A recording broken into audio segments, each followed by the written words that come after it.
नमस्कार साथियों, मैं डॉक्टर असित और आप देख रहे हैं अपना प्यारा channel amazing Asit.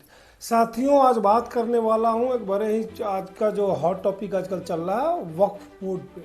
Supreme court में आज हुई सुनवाई और फिर मई का एक और तारीख दे दिया गया। हालांकि वक्फ क्या है, किसे वक्फ कहते हैं, वजीफा क्या होता है, वकीफ़ा क्या होता है, कौन वक्फ कर सकता है, पर्पस क्या था, इन सब के ऊपर मैंने एक डिटेल वीडियो बनाया है जिसका डिस्क्रिप्शन में लिंक में दे रहा हूँ। लेकिन आज मैं बात इसकी नहीं कर रहा हूँ, मैं बात कर रहा हूँ कि इस वक्फ के नाम पे जो राजनीति चल रही है और जो हंगामा बरपा हुआ है, मैं उसकी बात कर रहा हूँ। क्यों? क्योंकि भारत का जो वक्फ बोर्ड है वो सिर्फ भारत का ही नहीं, विश्व का सबसे बड़ा वक्फ बोर्ड है। और भारत में ही गवर्नमेंट की दो बॉडीज, भारतीय रेल और भारतीय सेना के बाद अगर किसी के पास सबसे ज़्यादा प्रॉपर्टी है 9.4 लाख एकड़ जमीन, तो वो वक्फ के पास है।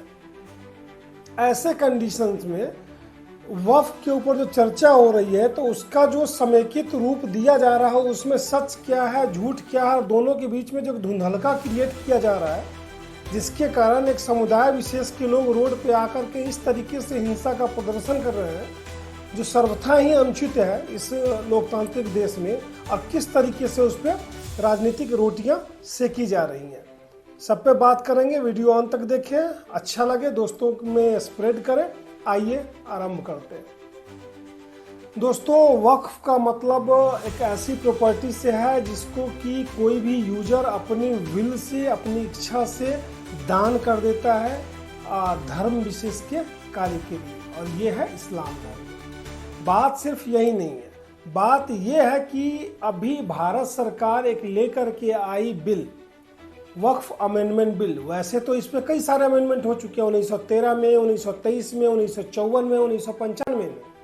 लेकिन जो 2024 में बिल आया पार्लियामेंट में, पहले तो उसको भेज दिया गया जेपीसी के पास। 31 मेंबर्स की जेपीसी, जिसके की चेयरमैन थे जगदम्बिका पाल। वहाँ पे लगभग 36 से ज़्यादा मीटिंग कंडक्ट हुई। मोटा मोटी अगर आप देखेंगे डेटाज को, 84 लाख से ज़्यादा दिए गए जो ज्ञापन हैं, उन ज्ञापनों के ऊपर उन्होंने सजेशंस को लिया है, उसके ऊपर काम किया। उसके बाद वो वक्फ बिल आता है कहाँ पे, लोकसभा में 3 अप्रैल को प्रोबेबली, और ज़बरदस्त ऐतिहासिक चर्चा होती है। सुबह से लेकर के रात 1 बजे तक पास किया जाता है। फिर आते हैं राज्यसभा में, वहाँ भी पास होता है, जबकि जो तत्कालीन सरकार है उसकी राज्यसभा में मेजोरिटी नहीं है। बहुत सिंपल, कार्यपालिका जो लोकतंत्र का एक अंग है वो अपना काम कर रही है। उसने एक बिल बनाया, वो बन गया कानून राष्ट्रपति के हस्ताक्षर के बाद। समस्या यहाँ नहीं है, समस्या ये है कि जैसे ही ये कानून बना उसके बाद देश के कई जगहों पे, कई राज्यों में उत्पात शुरू हो जाता है, धरना प्रदर्शन, दिस दैट सब कुछ। लेकिन सबसे ज़्यादा उत्पात होता है कहाँ, बंगाल में, और वहाँ के एक मुर्शिदाबाद नाम की जगह पे, जहाँ की दास परिवार के पिता पुत्र को सरेआम मार दिया जाता है, जिनका वक्फ से कोई लेना देना नहीं। प्रोबेबली वो जानते भी नहीं होंगे कि वक्फ क्या है। और इस तरीके से हिंदुओं को मारा जाता है, काटा जाता है, पीटा जाता है, और वो भागने को, पलायन करने को मजबूर होते हैं मालदा और अगल बगल के जिलों में। आखिर क्यों ऐसा हुआ? 2 चीज़ें हैं जिसके ऊपर मैं पूर्णतः बात करूंगा। पहले मैं इसकी टेक्निकलिटी को आपको समझाता हूं कि इसकी जो टेक्निकलिटी है, जिसको लेकर के कैसे भ्रम में डाला जा रहा है। 4-5 मेजर एजेंडाज हैं जिनके ऊपर कहीं ना कहीं एक असहमति कह लीजिए, या फिर यूँ कहिए कि मुस्लिम संप्रदाय के जो लोग हैं उसमें भी सबको नहीं। क्यों? क्योंकि इनको खुद ही पता नहीं है कि भाई वक्फ में क्या चेंजेज हुए हैं, क्या चीज़ें हैं, और किसके अगेंस्ट में हम प्रोटेस्ट कर रहे हैं। आप देखिए पहले ये वीडियो, उसके बाद फिर बात करते हैं। हमारे धर्मनिरपेक्ष राज्य के अंदर किसी भी धर्म का प्रचार करने का अधिकार है या नहीं, आप मुझे बताइए। कर तो रहे हो आप लोग, यू कैन टेल मी। तो फिर हमारा हस्तक्षेप क्यों किया जा रहा है? धर्मनिरपेक्ष राज्य के अंदर धर्म के अंदर हस्तक्षेप नहीं किया जाता। क्या हस्तक्षेप किया? हस्तक्षेप किया तो जा रहा है हमारे मस्जिदों के अंदर। हम हमारा जो मन चाहे हम पढ़ा सकते हैं, हमारे पास फुल अधिकार, you have constitution, you have fundamental. तो how can say that you interfere हमारे धर्म को इंटरफेयर कर? क्या रोका जा रहा है, बताइएगा कुछ। क्या रोका जा रहा है, क्या नहीं किया जा रहा है? आपके धर्म में क्या छेड़छाड़ किया जा रहा है? हमारे धर्म के अंदर, हमारे मस्जिद में हम चाहे वो पढ़ाए, हमें आपके मंदिर में किसी ने कहा कि आप भजन करिए, आपको जो करना आप वो करिए। तो हमारे धर्म के अंदर क्यों बोला जा रहा है कि आपको ये करना है, ये करना है? क्या बोला जा रहा है बताइए, सही समझ में नहीं आ रहा क्या बोला? वक्त गेल। हाँ, 1 मिनट बोलिए। नहीं बोलिए, आप बोलिए। मतलब समझ में आया? पता नहीं है, लेकिन चूंकि मोदी का विरोध करना है, सत्तारूढ़ पार्टी का विरोध करना है, इसलिए हमें धरना करना है, प्रदर्शन करना है। वैसे भी इस देश में एक ट्रेंड बन गया है कि सरकार कोई भी कानून लेकर के आए तो उसके अगेंस्ट में हम एजिटेशन करेंगे, चाहे वो किसान आंदोलन हो, चाहे वो शाहीन बाग हो, चाहे ये नया वाला नाटक। मैं आपको टेक्निकली ये समझाने की कोशिश करता हूँ कि आखिर किन किन चीज़ों पे इनके ऐतराज़ है। पहली चीज़, अगर हम बात करें, वक्फ अमेंडमेंट बिल में बोला गया कि जो मुसलमान 5 साल से ज़्यादा मुसलमान नहीं है वो अपनी संपत्ति को वक्फ घोषित नहीं कर सकता। क्यों कहा गया, इस चीज़ को समझिए। पहले धर्मांतरण होता था, जबरदस्ती या जैसे भी कह के कहो, फिर बंदूक की नोक पर उसकी संपत्ति वक्फ घोषित करवा दी जाती थी, और उस संपत्ति पे होता क्या था कि भाई कोई भी माफिया जो है कुंडली मार के बैठ गया। एक्चुअल प्रॉब्लम मुसलमान संप्रदाय के लोगों को नहीं है, क्योंकि वक्फ का जो प्रयोजन था, इसका जो उद्देश्य था, वो उनमें जो दलित हैं, पीड़ित हैं, जो निम्न श्रेणी के हैं, जैसे कि आप पसमानदा मुसलमान की बात कर लो, अर्जल मुसलमान की बात कर लो, कितने लोगों को फायदा मिला वक्फ से? बिल्कुल भी नहीं। कोई विधवा औरत है, फुसला करके, बहका करके उसकी प्रॉपर्टी को वक्फ घोषित करवा दिया और फिर वहां कब्जा किसी और ने कर लिया। बड़े बड़े मॉल से लेकर बड़ी बड़ी सारी चीजें चल रही है। सरकार ने कहा नहीं जी, 5 साल तक इस धर्म को अडॉप्ट करने के बाद आपको समझ में आता है, अपनी समझ से आप इसको घोषित कीजिए, कोई दिक्कत नहीं है। दूसरी चीज आते हैं, न्यू प्रोक्योरमेंट्स को रजिस्टर करवाना जरूरी है। मतलब अगर वक्फ की कोई पुरानी एग्जिस्टिंग प्रॉपर्टी है, उसके ऊपर कोई क्वेश्चन नहीं कर रही है सरकार, लेकिन कह रही है कि अगर नई किसी प्रॉपर्टी को आप वक्फ घोषित कर रहे हैं तो आपको इसका रजिस्ट्रेशन करवाना पड़ेगा। अब ये क्यों जरूरी है, ये चीज समझें आप। प्रॉपर्टी है किसी आलम की, वक्फ उसको घोषित कर दिया किसी अफजल ने, और उसके ऊपर किसी अतीक ने बैठ करके बना दिया एक बड़ा लंबा चौड़ा अपना क्रिएट कर दिया एम्पायर वक्फ के नाम पे। ये है प्रॉब्लम। कम से कम रजिस्ट्रेशन कराने पे ये तो पता चलेगा। आज लाखों की संख्या में गरीब मुसलमान वक्फ ट्रिब्यूनल में केस अपना ऐतराज़दाजी क्या बोलते हैं, दायर कर चुके हैं कि हमारी प्रॉपर्टी को वक्फ घोषित कर दिया, हमने तो किया ही नहीं। क्या प्रॉब्लम है भाई? वक्फ की प्रॉपर्टी का अगर रजिस्ट्रेशन हो रहा है, हिंदू के जितने भी न्यास है उनका रजिस्ट्रेशन है, इट्स ओके। बौद्ध धर्म, सिख धर्म, क्रिश्चियन धर्म, सबके जितने भी उनके जो धार्मिक ऑर्गेनाइजेशन हैं उनका रजिस्ट्रेशन हो रहा है, इट्स फाइन। आपको स्पेशल छूट मिली हुई है। एक्चुअली क्या है कि धर्म विशेष के तुष्टीकरण में इस देश की जो सरकारें रही ना, वो इस कदर तक गिर गई कि उन्होंने नियम कानून को तो दूर कहीं ताक पे छोड़ दिया। एक मोरालिटी नाम की चीज होती है ना, देश के प्रति जो एक जिम्मेवारी नाम की चीज होती है ना, उसको भी कहीं ना कहीं वो दफना चुकी है। खैर, आगे आते हैं। तीसरी जो चीज है, मैंने बताया न्यू प्रोक्योरमेंट 5 साल। तीसरी जो चीज उन्होंने बताया वो ये बताया कि भाई वक्फ बाय यूजर, जिसके ऊपर सबसे ज्यादा हंगामा चल रहा है। इनका कहना क्या है, अभी तक जो चल रहा था ट्रेंड वो ये था कि अगर किसी धार्मिक कार्य के लिए कोई प्रॉपर्टी यूज हो रही है, वो ऑटोमेटिक वक्फ घोषित हो जाएगी और ऑटोमेटिक उसको मान लिया जाएगा कि ये वक्फ की प्रॉपर्टी है। और यही कारण है कि ये लोग हंगामा करते हैं कि लाल किला वक्फ है तो राष्ट्रपति भवन हमारे वक्फ में है। और अभी हुआ है ना रिसेंटली, आप भोपाल का एग्जाम्पल ले लो, हैदराबाद का एग्जाम्पल ले लो, आप पटना का एग्जाम्पल ले लो, कर्नाटक का एग्जाम्पल ले लो, तमिलनाडु में एक जो तेरी मंदिर है, 1600-1700 साल पुरानी मंदिर है, उस पूरी मंदिर पूरे गांव को ही बोल दिया। बिहार के किशनगंज में पूरी गांव और उनके खेत को बोल दिया कि भाई वक्फ की प्रॉपर्टी है। क्या मजाक है भाई? ये नहीं चलेगा। असली पेट में दर्द इनके यहाँ है कि जो वक्फ बाय यूजर, जो एक जो परंपरा इन्होंने बना रखी थी ना, उसको सरकार ने चेक कर दिया। मतलब जी ने, अगर आप किसी चीज को क्लेम करते हो तो उसके लिए आपके पास लीगल डॉक्यूमेंट होने चाहिए।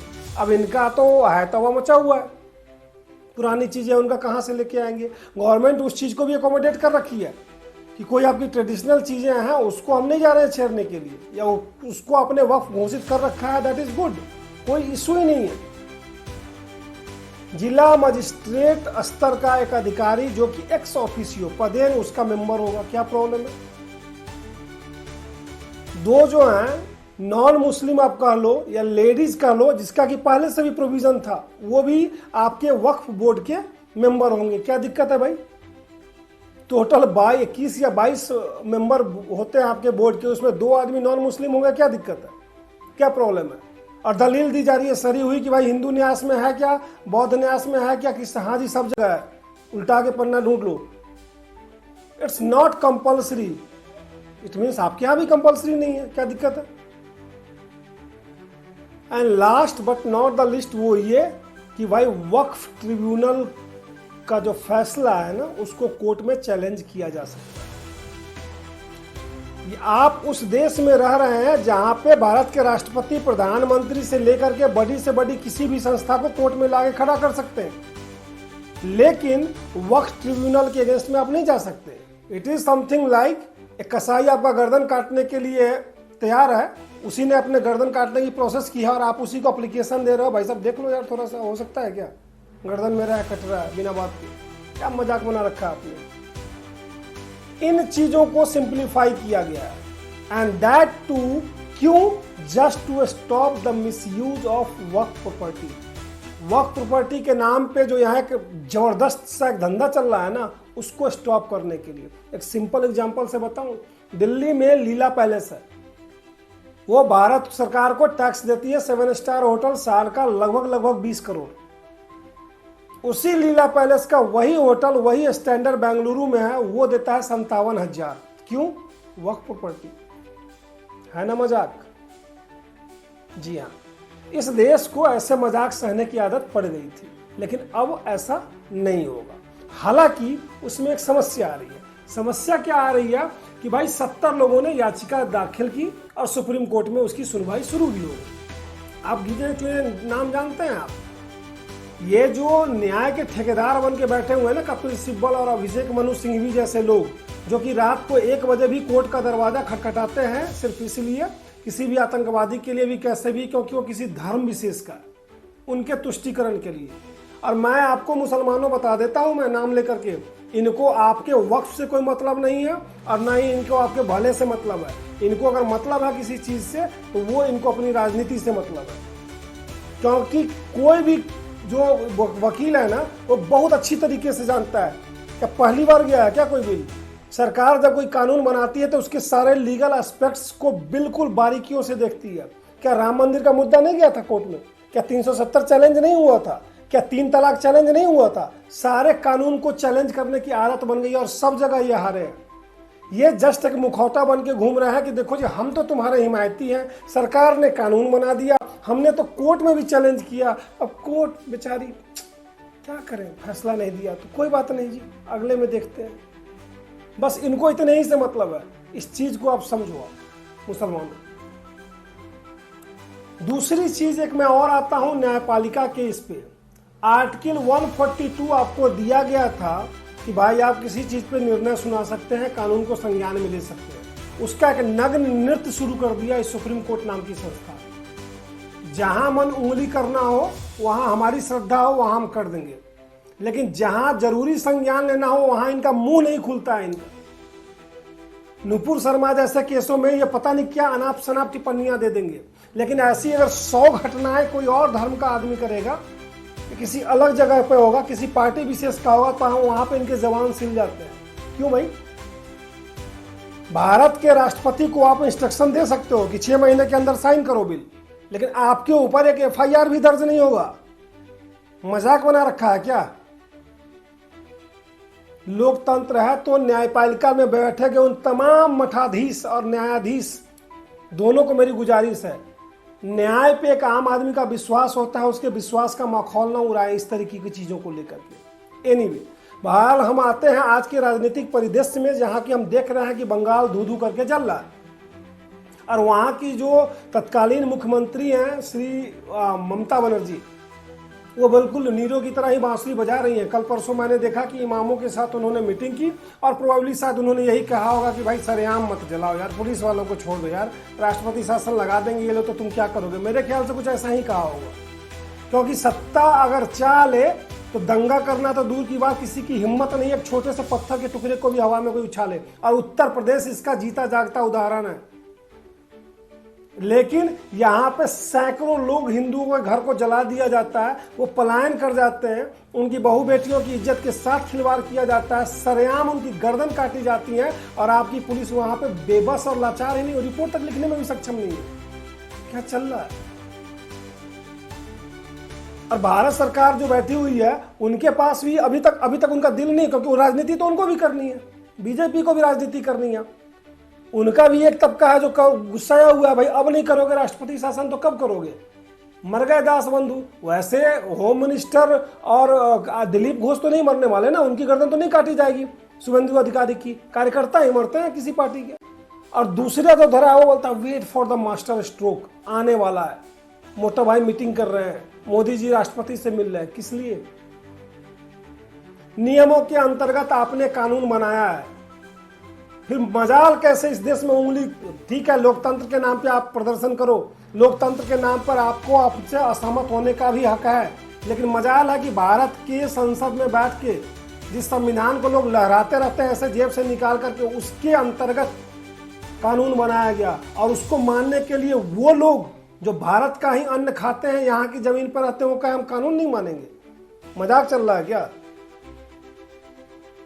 और मैं मुसलमानों के मौलाना, मुफ्तियों और इमामों से भी कहना चाहूंगा कि ये जो आपने बुरके का धंधा शुरू करवा दिया है ना, दो समय में यूज करते हो, कभी तो या तो शाहीन बाग बनाना हो या तो वोट के टाइम पे पहन लो वो चूड़ियाँ, कि आप अगर किसी धर्म विशेष के धर्मगुरु हो तो आपको इतनी छोटी सी चीज समझ में नहीं आ रही है कि भाई ये राजनीतिक पूरे खेल का आप मोहरा बन के घूम रहे हो, और होना आपको भी कुछ नहीं है। सिर्फ मोदी का विरोध करना, उसके चक्कर में बदनाम तो सारा ही हो रहा है ना। कितने % मुसलमान हैं? और इतना ही अगर गड़बड़ है तो बोहरा मुसलमानों ने क्यों प्रधानमंत्री से क्यों मिले हैं और क्यों उन्होंने धन्यवाद दिया?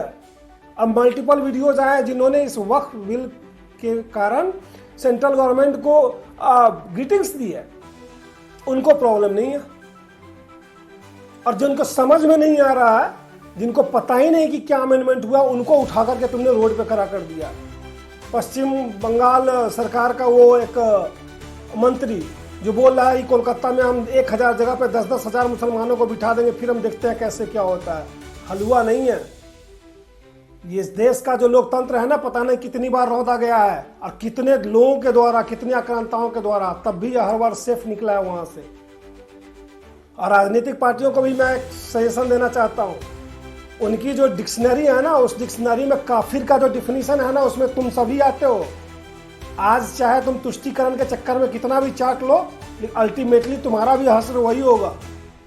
सो बेटर ये है देश के लिए काम करें, मुसलमानों के हक में, अगर उनकी भलाई के लिए अगर सरकार कोई कानून लेके आई है, सहयोग करें, चीज़ों को सही परिप्रेक्ष्य में लोगों को बताएं और आपसी किसी भी रंजिश को किसी भी तरीके का कोई भी बढ़ावा न दें। वीडियो कैसा लगा कमेंट सेक्शन में ज़रूर बताएं। मिलते हैं फिर कभी किसी वीडियो में नए टॉपिक के साथ। धन्यवाद।